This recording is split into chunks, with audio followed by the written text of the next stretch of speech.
لا يصلح لهذه الثورات. نحن لابد ان نعلم اننا جئنا. اسمعوا، انا الان ساحكي لكم ما قلته لاولادي، وانا اكرر ندائي لاولادي امامكم. يا اولادي، لا اريد لكم ان تدرسوا وتدخلوا جامعات وتطلعوا دكاتره ومهندسين، وانما اقول لكم حتى لو تخلى الناس جميعا الا ابنائي انا، اقول لهم ادركوا ثأركم، ادركوا ثأركم، فان هناك اجيالا سبقت بعشرات السنين عاشت كمدا وماتت كمدا ولم يعطها احد حقها الذي كان. رأيت شيوخا كبارا يضربون ويصفعون على وجوههم لانهم يقولون كلمة بسيطة. رأيت من لا يركع ويسجد امام الظالمين يغيب وقد يهشم رأسه على الرخام حتى تكسر جماجمه. هذه الاجيال هناك اليوم من لا بد ان يقف من اجلها. لا اقول لكم قفوا هنا وهم قاعدين يخططوا. احمد شفيق قاعد يقول هجيب لهم بونبوني وشوكولاته، وقاعد يقول لهم خليهم قاعدين هم مبسوطين واحنا بنحبهم. لا يا حبيبي، لا احمد شفيق ولا عمر سليمان ولا حسين طنطاوي ولا هيئة الشرطة ولا هيئة الجيش آن لها ان تحاصر كرامة ولا ان تحاصر ارادة ولا ان تحاصر حركة. حركتنا تنبع من عندنا. لجان حكمائهم بيلعبوا في الاوت، ما يلزموناش، لا علاقة لنا بهم مطلقا. طب يا اخوانا مين اللي يمثلكم؟ انتوا هم عايزين ناس يمثلونا علشان يلاقوا طريقهم لفتفتة الناس، لتمزيق الناس. احنا مش عايزين. مين قال لكم عايزين نتفاوض؟ خلاص كان عندكم 30 سنة وخلصوا، امشوا لانه الوقت خلص. واذا لم تفعلوا ذلك فالبديل الثاني هي هذه الاعناق التي قال سيدي وسيد خلق الله جميعا، قال حتى تنفرد هذه السالفة، حتى تطير هذه العنق في سبيل الكرامة، في سبيل العزة. من قتل دون ماله فهو شهيد، ومن قتل دون أرضه فهو شهيد، ومن قتل دون عرضه فهو شهيد. انتوا عارفين يعني ايه العرض؟ العرض مش يعني الوقائع الجنسية، العرض يعني ان يصاب الانسان في كرامته. الحديث صريح، من قتل دون عرضه فهو شهيد. يا اخواني، الفرار يوم الزحف. واديكوا شفتوا مين اكتر حد مرعوب خوفا من ان يسقط النظام؟ اسرائيل وامريكا. نحن على خط المواجهة مع اعدائنا لانهم يخافون من سقوط هذا النظام، ونحن الان على خط الدفاع الاول امام من يسوم الشعب سوء العذاب. لهذا اقولها صريحة مدوية، هذا يوم الزحف، والفرار يوم الزحف من اكبر الكبائر عند الله. والذي يترك الميدان والقاعدون الله تبارك وتعالى نكل بهم في القرآن الكريم لانهم قعدوا. كرامة ابي وكرامة جدي وكرامة ابو جدي، الاجيال التي كلها ضربت وسحقت، صارت امانة في يد هذا الشاب وفي يد هذا الشاب وفي يد هذا الشاب.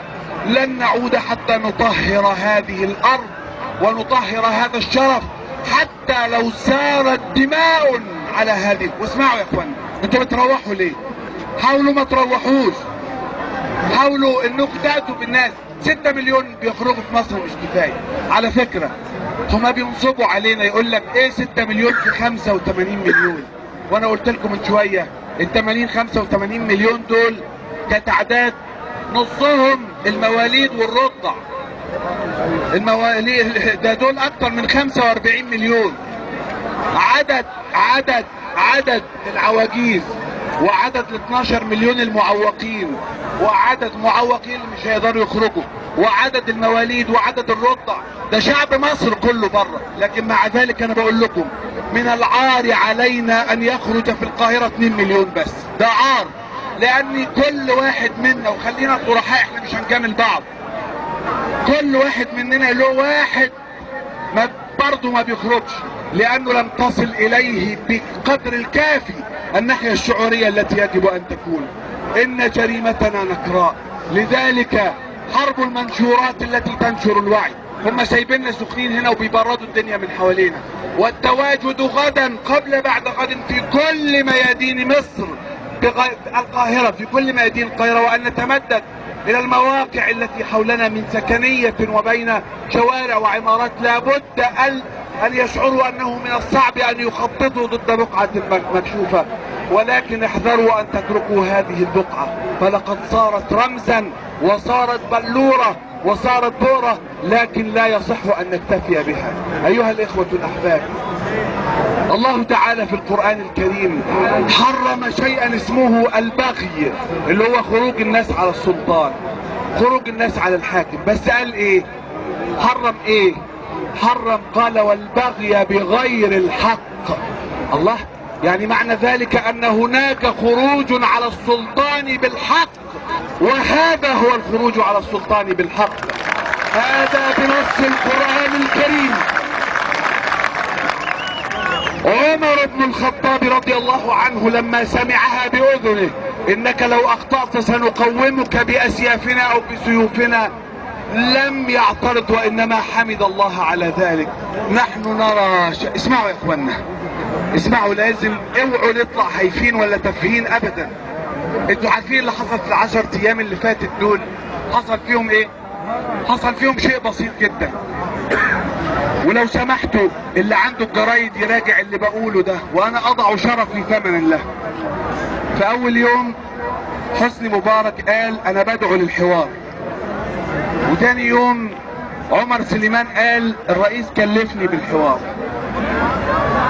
ثالث يوم لما لقوا الدنيا هديت شوية، وما تزعلوش مني لازم ازعلكم، لما لقونا احنا هدينا ومش عارفين نحرك، احنا مش عجزة، لكن اللي حصل كده ان احنا ما عرفناش نحرك بالسرعة المطلوبة، احنا قاعدين. لا، احنا لابد من حراك. لما لقوا الدنيا حركت، ماذا قال عمر سليمان؟ حسني مبارك يوم الجمعة قال حوار، وعمر سليمان قال حوار يوم السبت. يوم الاحد قال لا حوار ولا تفاوض الا اذا توقفت المظاهرات. سمعتوا الكلام ده ولا لا؟ بيلعبوا في 48 ساعة لما وجدوكم غير قادرين على الحراك، على تحريك الاحداث، وافقوا على الحوار جمعة وافقوا سبت ولحسوه يوم الحد. ولما لقوا المظاهرة المليونية اعلن عنها يوم الاثنين، رجعوا تاني قالوا لا هنتحاور برغم المظاهرات. شفتوا يا اخوانا؟ الحاجة التانية اسمعوا، انا لا اقصد ان اثير ثورتكم، انا اقصد الوعي الان. الحاجة التانية، وارجعوا للجرايد يوم بيوم عشان تعرفوا هؤلاء لولا اني اعف لساني